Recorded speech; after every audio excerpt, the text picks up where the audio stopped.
সংগ্রামী সহযোদ্ধাবৃন্দ, আমরা তার কাছে অনুরোধ করেছি যে আমাদেরকে 5% দিয়েছে, আমরা এটাকে প্রাথমিক বিজয় হিসেবে আমরা চিহ্নিত করেছি। কেন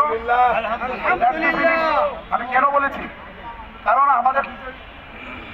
আমরা যে জায়গাতে 5 তারিখে 500 টাকা প্রজ্ঞাপন দিয়েছিল ওইটাকে ক্যান্সেল করে এটাকে 5% দেওয়া, এটা আমাদের প্রাথমিক বিজয় অর্জিত হয়েছে। কিন্তু এটা আমাদের কোনো চূড়ান্ত বিজয়।